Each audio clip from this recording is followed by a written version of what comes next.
Thank you very much. Thanks, Kyle. Let me introduce our next speaker from the University of Wisconsin. Katie, are you with us today? I am, yes. All right. Katie, you're going to talk on graph representation of a fuel cycle for acquisition pathway analysis. All right, do you guys see my screen here? We see it fine and we hear you fine. Great, okay. I'm gonna get started, but first I wanna thank the MTV team for what they did yesterday to give us space to shut down STEM and to reflect on our own actions. I know I used the day to do a lot of internal reflection, join meetings to reflect on what my own community and department can do better, and do some learning. And I know your actions actually helped us at Wisconsin take the opportunity to do that. So I want to thank you guys for leading on that. It was wonderful to see that. So yeah, I'm going to talk about representing fuel cycles as directed graphs and how we can use that in non-proliferation. So just a quick background here on some international safeguards. So before 1991, safeguards used to be placed on a facility by facility basis. So in this sort of very basic example I have here, state A and state B have an identical reactor, and under the old model, those reactors would have the same safeguards placed on them, regardless of what's going on in the rest of the fuel cycle. But we can look at state B and see that they either have an enrichment or reprocessing plant, or they have the capacity to build them. And just from sort of thinking about the problem that maybe state B shouldn't have the same safeguards, or maybe we should approach safeguarding them in a different way because they do have a more complex fuel cycle that presents more opportunities for diversion. And so since 1991, we've been working under this state level concept that tries to take the holistic view of the facilities that exist in a fuel cycle and the capabilities that exist to expand on that fuel cycle when applying safeguards. And so this is really just about maximizing the efficient use of safeguards resources and considering a state as a whole when safeguards are placed on them. And one aspect of doing this is called acquisition pathway analysis, one part of doing this. So APA is really just about looking at all of the facilities or capabilities of facilities in a fuel cycle and saying, what are all the possible ways you can go from point A to point B in that fuel cycle, where point B is usually weapons usable material. So I have the sort of official definition of APA up at the top. And the goal of this work was to be able to conduct APA using the Cyclist fuel cycle simulator that we develop out of the University of Wisconsin. So I know we were just talking a little bit about open source software. Cyclist is an open source code and that's been developed primarily to do modeling of nuclear fuel cycles for energy, to sort of plan out the nuclear energy future. But we think that there's a real potential to bring APA into Cyclist, which has already been used for years to look at this sort of material flow tracking, which is really what APA is all about. So part of this is about leveraging Cyclist's ability to model throughput and capacity, to connect facilities as material flows through them, and also to do time-dependent analysis, which Cyclist was designed to do. So in this process, we have to make sure to capture several different types of path steps. So diversion of declared material is a simple one, like a truck is going missing in between two facilities.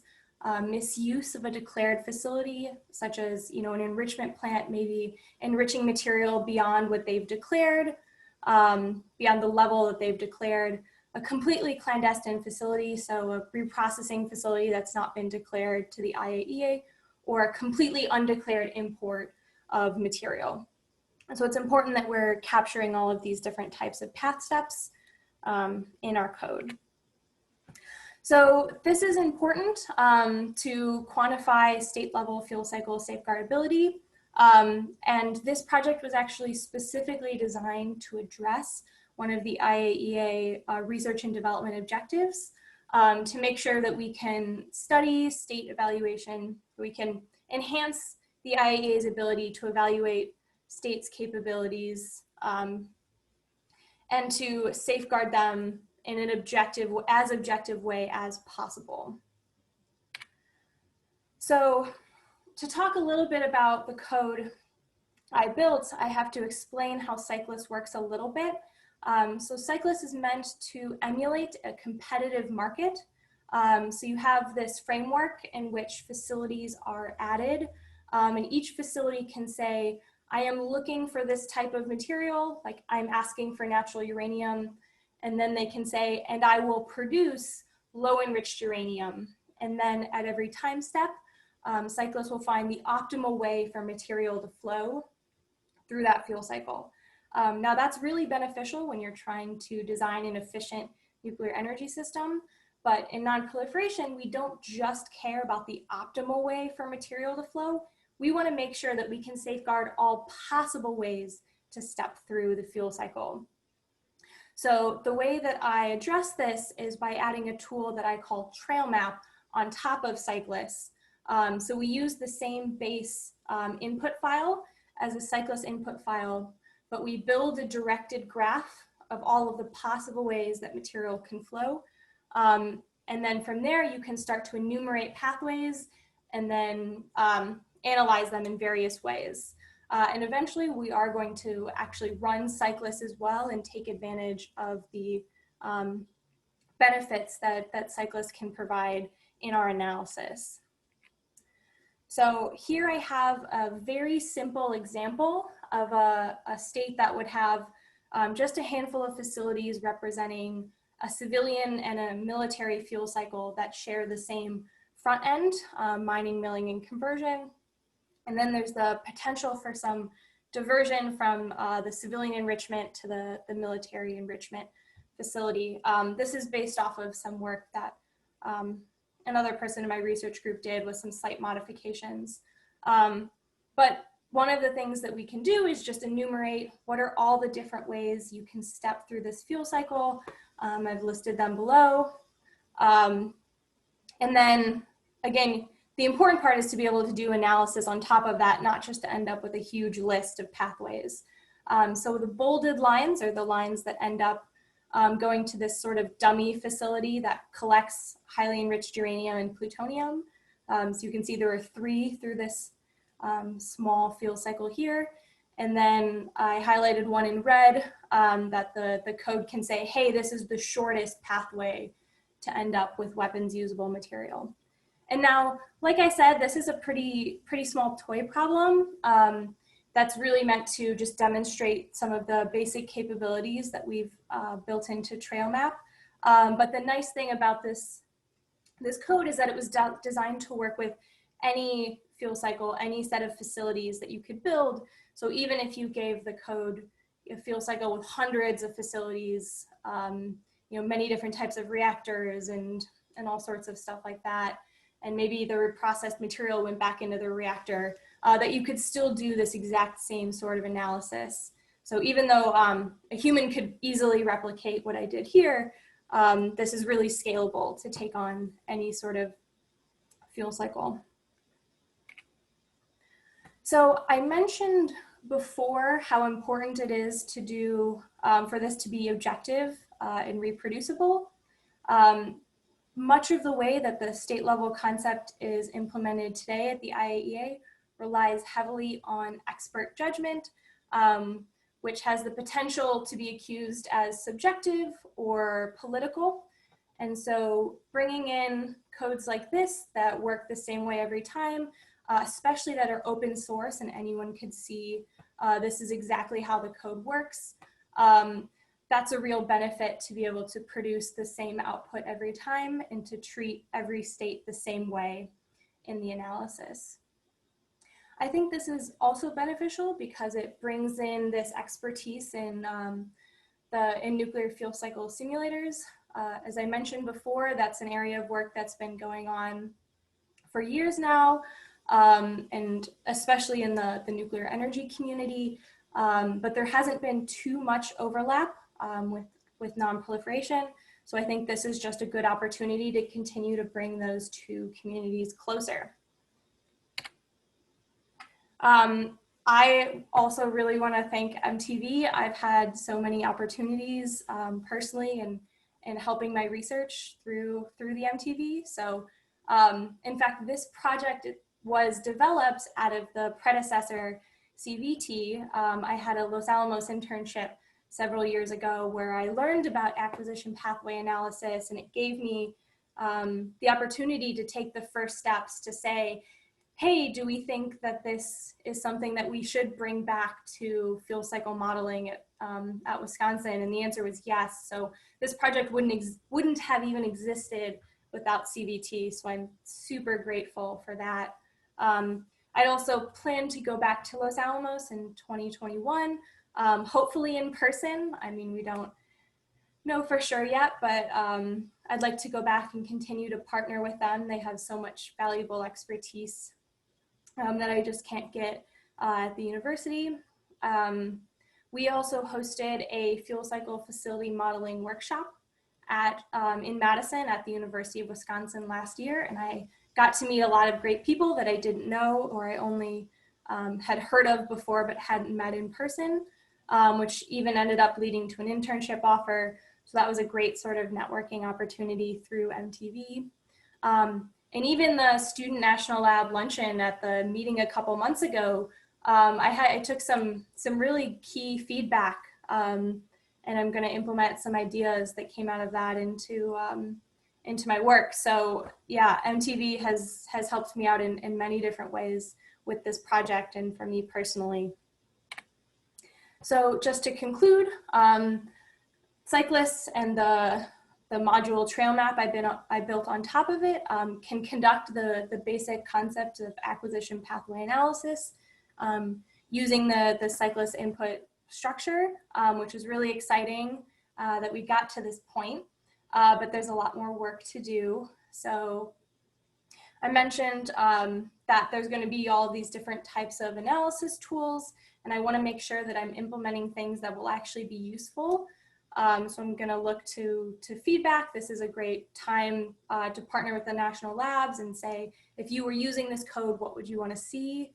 I'd like to end up adding some higher fidelity to our cyclist facility models.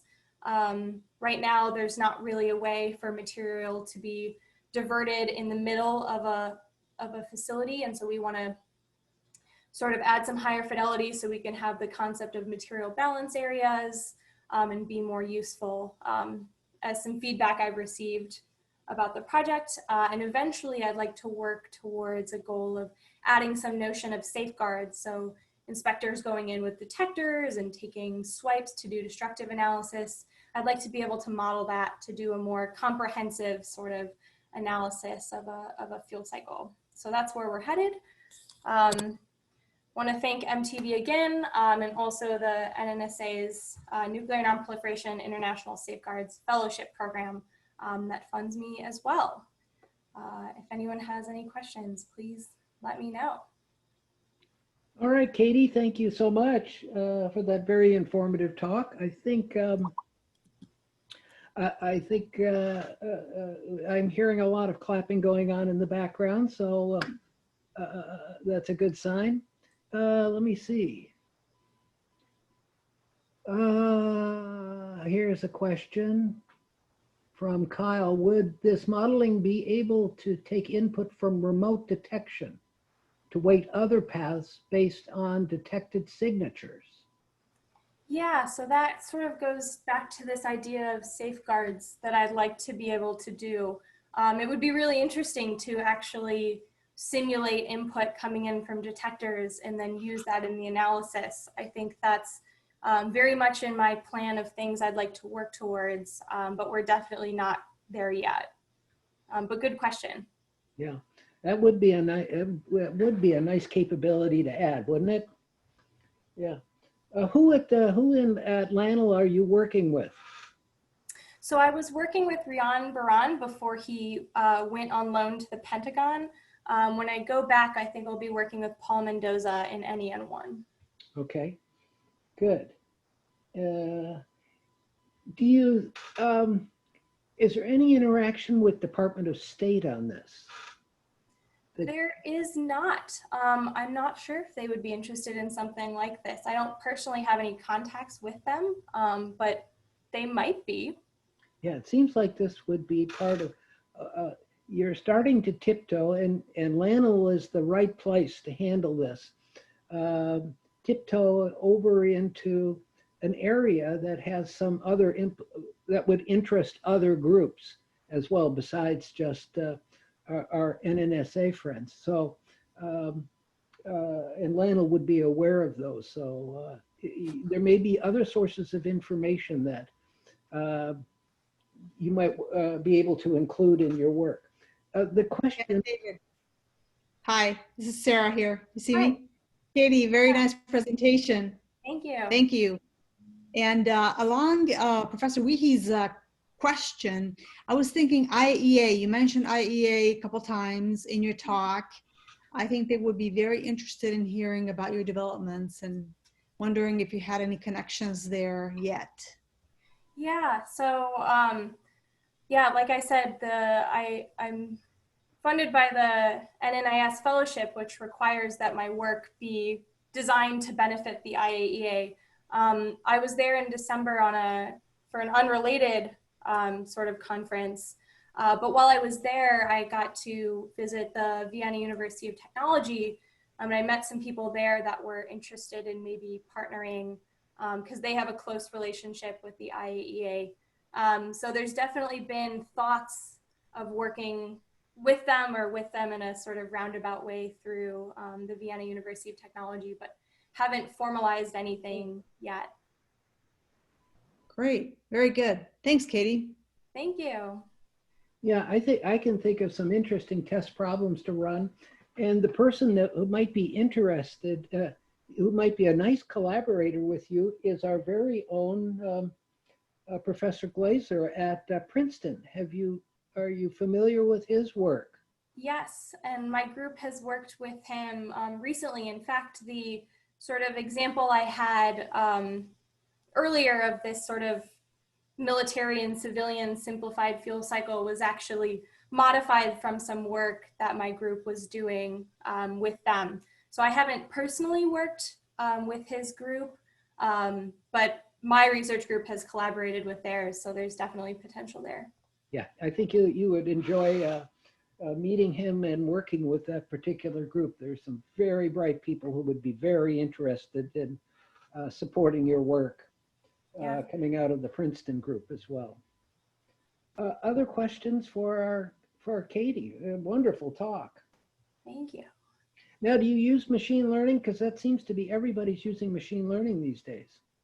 Yeah, we hear it a lot. I haven't figured out a really clear way to do so that would be beneficial yet. I have taken actually several machine learning classes here, so I do know a bit about machine learning and have used it in classroom settings. Maybe someday I'll figure out a clear way that it can help. Right now, the problems are so small that there's no benefit.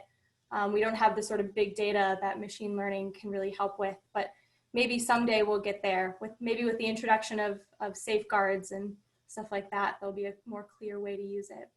Yep. And you're also working more on developing the forward problem, aren't you? Yeah. What the networks ought to look like. Mm-hmm.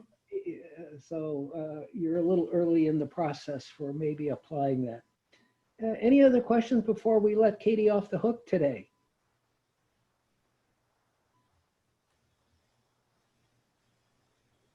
Okay, Katie, thank you so much for your very interesting talk. And give our regards to our colleague, Professor Wilson up there.